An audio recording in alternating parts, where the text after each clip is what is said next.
నాయుడు గారు ఎవరు వచ్చినట్టున్నారు, చూసి వస్తాను. ఇది మా ఇల్లు. మర్చిపోయింది, మీల్ కదా, ఇటు వెళ్తాను. అది నాన్న రూమ్. ఇప్పుడు ఏం చేయాలి? పైకి ఎక్కి పెంకులు తీసే టైం కూడా లేదే. ఏం చేద్దాం? నువ్వే చెప్పాలి. ఏంటి చెప్పేది? తల్తి నన్ను చూస్తే వాడే వెళ్ళిపోతారు. నాయుడు గారు సరే ముందు తల్తి. ముందు నువ్వు దాక్కో. నేను దాక్కుంటాను, ముందు ఎవరో చూడు. నమస్తే. హలో మేడం, చాలాసేపటి నుంచి తలుపు కొడుతున్నాను. లోపల ఏం చేస్తున్నారు? ఓ, ఫ్రెష్గా స్నానం చేసి దేనికో రెడీ అయినట్టున్నారు. నాన్న బయటికి వెళ్ళారు. తెలుసు, మీ వాళ్ళు పెళ్లికి వెళ్ళారని తెలిసే వచ్చాను. నేను తలుపేసుకోవాలి. అంత తొందరగా ఉంటే వేసేయండి. నాకు గ్లాసు వాటర్ బాటిల్ ఇస్తే చాలు. ఇక్కడ తాగడానికి వీల్లేదు. ముందు బయటికి వెళ్ళండి. నీకోసం డ్యూటీ వదిలేసి వస్తే వెళ్ళిపోమ్మనడం చాలా పెద్ద నేరం. ఈ నేరం కింద నిన్ను అరెస్ట్ చేసి బెడ్రూమ్లో ఇంట్రాగేషన్ చేయాలి.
పాపం బర్రెను బాదినట్టు బాదాడు. ఇన్ని నాటు దెబ్బలు తిని దర్జాగా ఏ పెద్ద ఆసుపత్రిలోనూ చేరక చాటుగా ఈ పంచకర్మ వైద్యం చేయించుకోవడం ఏమిటి? పాపకర్మ కాకపోతే అరే ఒక్కడ మాపడా కాపడం పెడుతును మరేం తిస్తును మూత్రం సాపీగా వస్తుందా? ఏమిటి యూరిన్ సాఫీగా రావట్లేదా? అరే బొట్లు బొట్లుగా చుక్కలుగా వస్తుందా? అయితే బొడ్డు కింద మూత్రనాళం పగిలిపోయింది, అనుమానం లేదు. ఈ టైపు దెబ్బలు కొట్టేది ఆ మాధవ్ గాడు ఒక్కడే. వాడే నన్ను కొట్టాడని గ్యారంటీ ఏంటి? అయ్యో ఇదే దెబ్బ నన్ను కొట్టాడండి. అదేనండి అప్పట్లో కామేశ్వరుడు దొంగతనం చేస్తుంటే పట్టుకున్నప్పుడు అప్పుడే నా మెడ వెరగొట్టి బొడ్డు కింద ఇదే గొడ్డు దెబ్బ కొట్టాడు. అంతే. వారం రోజుల పాటు పైపు చెడిపోయిన వాటర్ ట్యాంక్ లాగా కడుపు ఉబ్బిపోయి అలా ఎప్పుడో అప్పుడప్పుడు చల్లగాలికి 1-2 బొట్లు కన్నీటి చుక్కలాగా రాలేవి. ఏమండి మీకు తెలుసు? అయినా ఎస్ఐ గాని కొట్టే దగ్గర వారికెక్కడిది? నువ్వు అలాగే అనుకో. ఎప్పుడో పెళ్లికి ముందు మీ ఆవిడికి నువ్వు చేసినట్టు వాడు నీ కూతురికి కడుపు చేస్తాడు. ఇంటికి చూపించు. ఇంట్లో ఎవరు లేనప్పుడు వాడు శోభనం చేశాడో కడుపు చేశాడో తెలుస్తుంది. ఏంటండి అమ్మాయిని చంపేస్తారా? అవును, అడ్డొస్తే నిన్ను చంపేస్తా. ఏంటండి ఇది? ఆ ఎస్ఐ గాడేదో అమ్మాయి కడుపు అయింది వాగాడు అనుకోండి, అంత మాత్రం చేత కడుపు తీయించుకోవాలి కానీ కంగారు పడతావా? ఏంటి కడుపులు తీయించే వాళ్ళ కనిపిస్తున్నారా? ఒకే పిల్లవి కదా అని గారాభంగా పెంచితే నా ఇంటికి వెళ్ళి పెడతావా? పద చెప్తా. నేను నచ్చ చెప్తానండి. నచ్చ చెప్పే ఈ స్థితికి తీసుకొచ్చావు. గదిలో పడి ఉండు.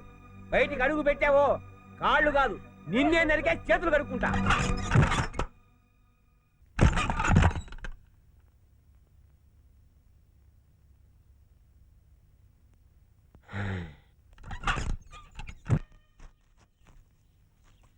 సున్నం వేయడానికి మనిషిని పెట్టుకోవచ్చు కదన్నయ్య. మనకు సున్నం వేసే ఛాన్స్ ఇంకొకటికి ఇవ్వకూడదమ్మా. ఫీజు తీసేటప్పుడు దూరంగా ఉండవా నాన్న? పొరపాటున కొబ్బరి కనుకొని గుణమానికి కూర్చుంటే ఫీజు లేచిపోయేది. అరే కబీర్, ఆ? పెద్ద మనుషులతో కొంచెం మర్యాదగా మాట్లాడడం నేర్చుకోరా. నువ్వు పెద్ద మనిషి ఏంటే నాకు రూపం అంత లేవు. ఏయ్, నేను కూడా ఈ గడ్డ మీద పుట్టి పెరిగినోనేరా. ఏంట్రా నువ్వు ఈ గడ్డ మీద పుట్టి పెరిగావా? ఆ. ఒరేయ్ పుట్టానంటే ఒప్పుకుంటాను కానీ పెరిగానంటే ఒప్పుకోను రోయ్. చచ్చేవాడి కదా ఇందులో పడితేనే చేస్తాడా? వీడు చావడానికి అరచిప్ప కొబ్బరి నీళ్ళు చాలమ్మా. మాధవ పెళ్లి పనులన్నీ ధూమ్ధామ్ గా చేస్తున్నట్టున్నావే. రండి సార్ రండి. ఏం ప్రభా మీ ఆయన రాలేదా? పెళ్లి రోజుకి వచ్చేస్తారు. మాలతి ప్రభా లోపల తీసుకెళ్ళి. మాధవా మాధవా మాధవా మాధవా ఒకసారి అలా నీతో మాట్లాడాలి. పర్లేదు చెప్పు. నాయుడు పెట్టిన కేసు కోర్టుకి వెళ్ళింది. నేను అరెస్ట్ చేయడానికి వారెంట్ కూడా ఇచ్చారు. పెళ్లి రోజు ఆ ముందు రోజు నేను అరెస్ట్ చేయడం ఖాయం. ఇంటి డాక్యుమెంట్స్ నాయుడు దగ్గర ఉంటే మన దగ్గర ఆధారాలు ఏమైనా ఉన్నాయా? లేవు. పోనీ నువ్వు నెలలో వడ్డీ కడుతున్నట్టు రసీదులు ఏమైనా ఉన్నాయా? అబ్బే అటువంటి ఏమీ లేవు. అక్కడే నువ్వు తప్పు చేసావు. ఇప్పుడు నేను అరెస్ట్ చేయడం గ్యారంటీ. ఇందులోంచి నువ్వు బయటపడాలంటే కోర్టుకు హాజరై ₹1,00,000 కట్టాలి, లేదా ఆ నాయుడు కేసు వాపస్ తీసుకోవాలి.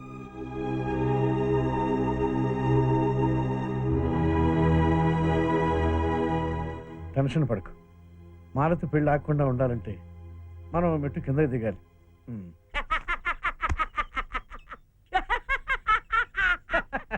ఏంటిది నాయుడు గారు, మీ ఇద్దరి మధ్య బోల్డు లావాదేవీలు ఉండొచ్చు. వాటి మధ్యలోకి ఆడపిల్లలు లాగుతారాగండి. ఆడపిల్లంటే ఆడి చెల్లెలేనా? నా కూతురు కదా.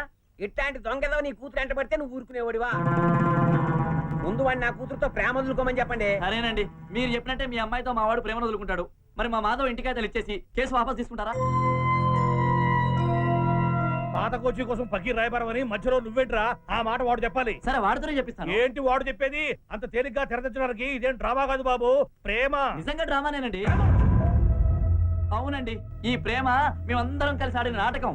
టాస్ వేయకముందే ఫిక్స్ అయిపోయిన మ్యాచ్ ఇది. శాంత, ఏమే శాంత, ఇక్కడ అందరి మనసులో మారిపోయేలోపు అమ్మాయిని తీసుకురా. ఇప్పుడు రామ్మా. నేను అనుకుంటూనే ఉన్నా, మన చెంబులు మంగళసూత్రాలు కాజేసేవాడికి మనసు ఎక్కడ ఉంటుందా అని. ఇదిగో అమ్మాయి, నీ మీసాల మోసగాడు మనసిప్పి మాట్లాడతట, విను.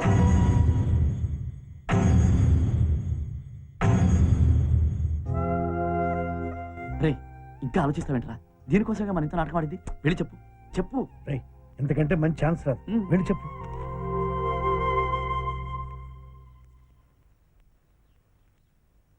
మీ నాన్న చెప్పిన మాట నిజమే రుక్కు. మా ఇంటిని కాపాడుకోవడానికి నేను ప్రేమిస్తున్నట్టు నాటకం ఆడాను. కానీ ఇప్పుడు వద్దు, ఇంకేం చెప్పొద్దు. నువ్వు దొంగవని తెలిసి ప్రేమించాను. నువ్వు నా మనసుని దొంగతనం చేసావనుకున్నాను, కానీ నా నమ్మకాన్ని దొంగిలించావని నాకు ఇప్పుడే తెలిసింది. అది కాదు రుక్కు. ప్లీజ్ నా మాట విను రుక్కు. ఆగరా. ఆగమ్మా. నేను లేకుండా పెంకులు ఉడవేసి ఇంట్లోకి రాగలమేమో గానీ నేనుండగా గడప దాటి లోపలికి అడుగు పెట్టలేవు. వెళ్ళావు. అసలు చెప్పాల్సిన దాన్ని పూర్తిగా వినలేదు. నాటకంగా మొదలైనా నేను రుక్మిణిని నిజంగా ప్రేమిస్తాను. 20 సంవత్సరాలు పెంచానని చెప్పుకోవడం కాదు, కూతురు మనసులో ఏముందో తెలుసుకోలేని వాడివి నువ్వు ఒక తండ్రి. ఏయ్! నా ఇంటి కాగితాలే కాదు, నీ ఇల్లు ఆస్తి మొత్తం రాసిచ్చిన రుక్మిణిని మాత్రం వదలను.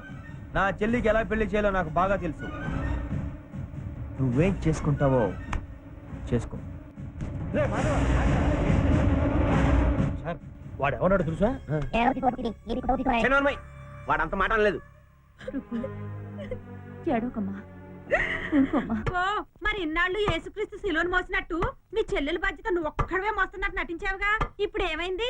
చెల్లెల కోసం రుక్మిణి వదులుకోవడానికి మనసు ఒప్పలేదా? మనసు పడే బాధ మనసున్న వాళ్ళకే తెలుస్తుంది, నోరున్న వాళ్ళకి కాదు.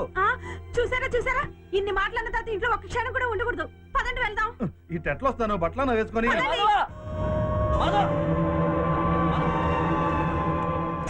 రుక్మిణి ప్రేమించిన నాటకం ఆడరా అంటే నిజంగానే ప్రేమించాం. ఇప్పుడు ఆ నాయుడు గానే రుక్మిణి ఎస్ఐకి ఇచ్చి పెళ్లి చేయబోతున్నాడు. అటు రుక్మిణి చేజారిపోయింది, ఇటు మాలతి పెళ్లి ప్రమాదంలో పడింది. ఏం చేస్తాం? చెయ్యి.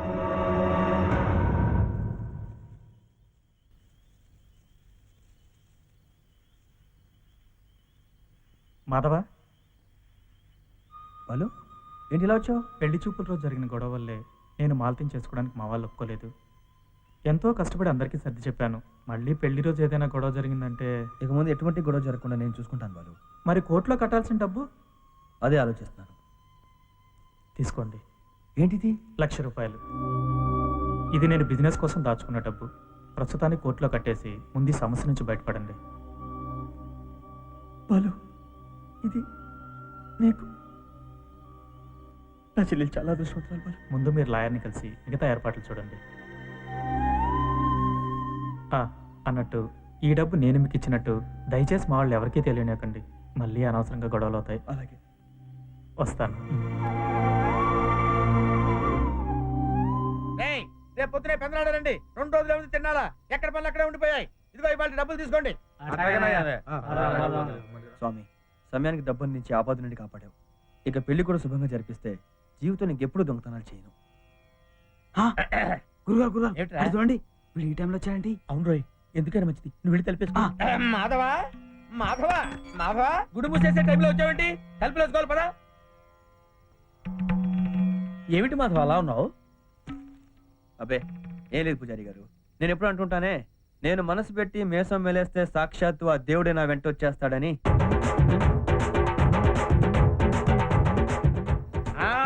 వీడు పెద్ద అన్నమయ్య. వీడు పిలిస్తే వెంకటేశ్వరం కిందకి దిగి రావడానికి. ఇట్లాంటి వాడిని ఎంతమందిని చూశాను నేను. చాలా మందిని.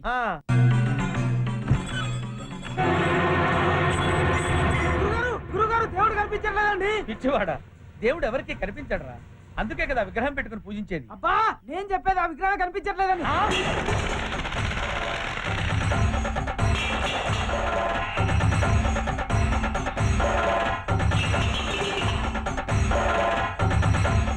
అమ్మ మాలతే మాలతే అమ్మ మాధవేడి ఏమో రాత్రి నుంచి ఇంటికి రాలేదు. ఏమైంది? వేణుగోపాల స్వామి గుడిలో విగ్రహం పోయింది. మాధవే దొంగతనం చేశాడని ఊళ్ళో వాళ్ళందరూ అనుకుంటున్నారు.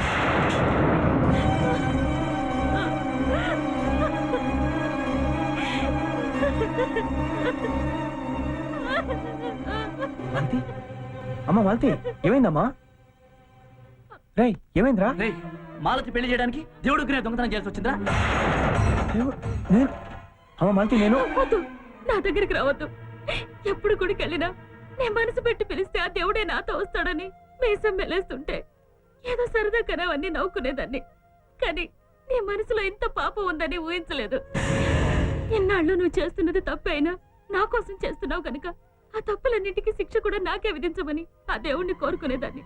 కానీ నువ్వు ఈ రోజు నా పెళ్లి కోసం ఆ దేవుణ్ణే దొంగతనం చేశావు. ఓ దొంగకు చెల్లిగా పుట్టినందుకు నేను ఎప్పుడూ బాధపడలేదు. కానీ ఈ ఊరిని కాపాడే దేవుణ్ణి కాజేసిన రాక్షసుడి ఇన్నాళ్ళు అన్నయ్య అని పిలిచినందుకు సిగ్గుపడుతున్నాను.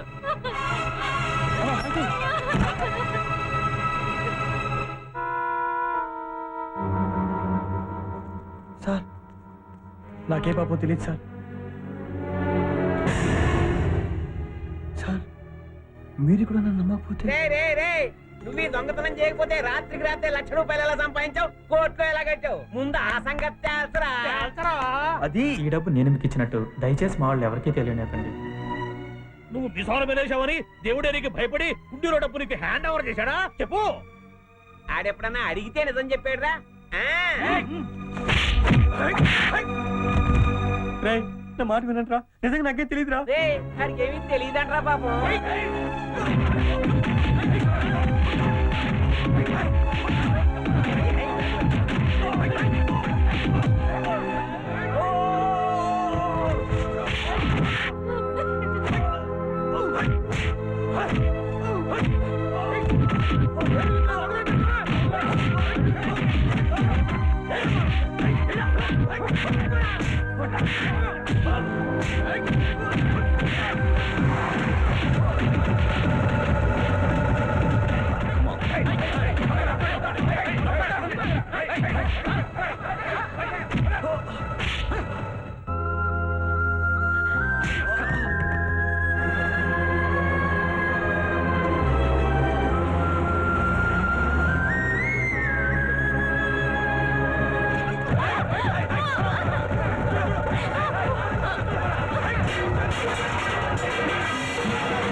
విగ్రహం ఎక్కడ దాచిపెట్టావు చెప్పు. ఇవ్వక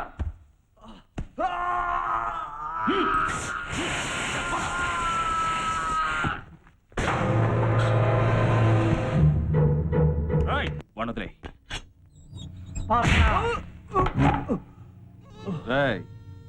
పోరా, జనం రాకముందే పారిపో. ఆ దేవుడే కాకి బట్టలు వేసుకుని వరం ఇచ్చాడు అనుకో. వెళ్ళా. నాకు అర్థమైంది సార్. విగ్రహం ఎక్కడుందనా? కాదు సార్, ఇది ఎన్కౌంటర్ అని. పర్వాలేదే, ప్రమోషన్ అవ్వచ్చు. త్వరగా కానివ్వండి సార్, కరెక్ట్ రేంజ్ లో ఉన్నాడు, కొట్టేయండి సార్.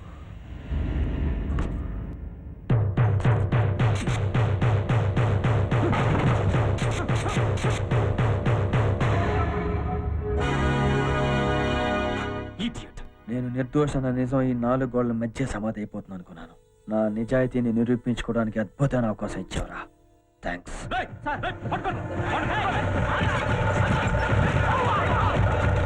ఏంటండి ఇది? చేతికి దొరికిన వాడిని చేతకంటే అంత వదిలేశారు. అది కాదండి. ఏంటి కాదండి, తెల్లవారితే తిన్నాళ్ళ చుట్టుపక్కల ఊళ్ళ నుంచి జనం తండోపతండాలుగా వస్తారు. విగ్రహం లేకుండా తిన్నాళ్ళు ఎలా చేస్తా ఉంటాయి? వాడి చుట్టుపక్కల ఎక్కడ ఉండుంటాడండి. జట్లకు వెళ్ళి పట్టుకుందాం. ఏంటి పట్టుకునేది? నా కరెంట్ పోలు ఇప్పుడు పట్టుకొని చూద్దాం.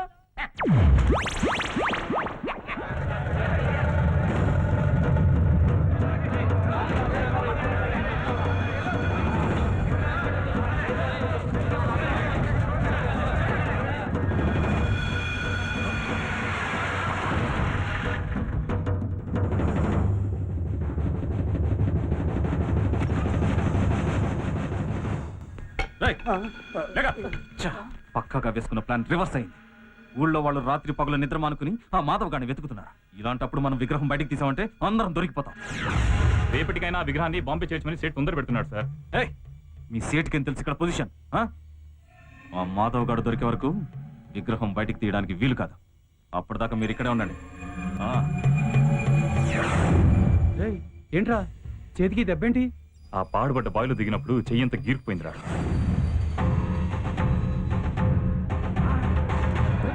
ఇప్పుడు నేను కట్లో పడితే నన్ను ఖైమా చేసేస్తారు.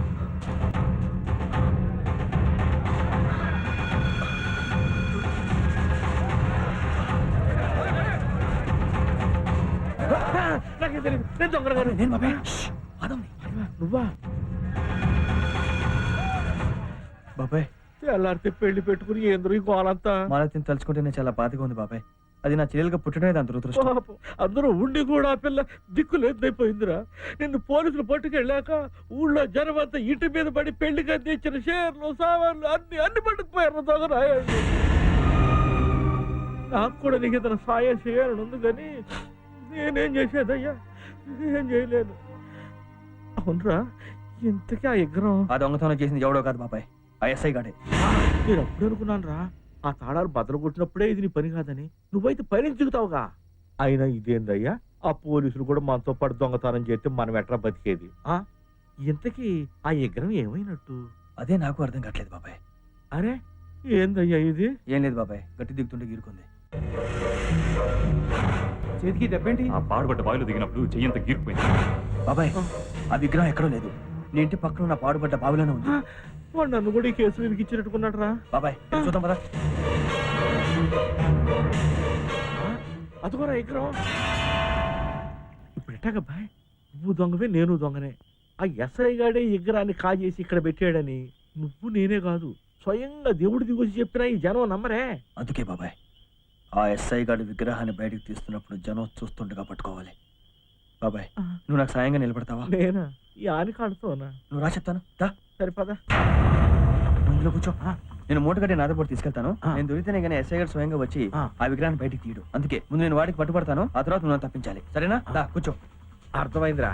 అది ముఠా రాజకీయం అయితే మన మోట రాజకీయం. కట్టేరా మోట. కొడా.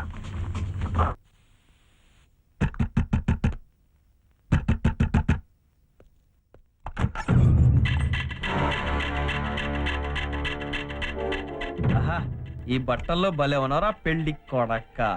నీకు శ్రమ ఎందుకనే నేనే లొంగిపోదాను వచ్చాను. నీకు దమ్ముంటే నన్ను అరెస్ట్ చేసి జనం ముందుకు తీసుకెళ్ళు. విగ్రహాన్ని కాజేసిన దొంగ పేరేమిటో, దాచేసిన గంగ నీరు ఏ బావిలో ఉందో నీ చేతే చెప్పిస్తాను. ఏంట్రా ఆలోచిస్తున్నావు? అరెస్ట్ చేయి, అరెస్ట్ చేయి. నేను మీసాలు తీయాలరా? నా మీసం పవర్ ఏంటో చూస్తా.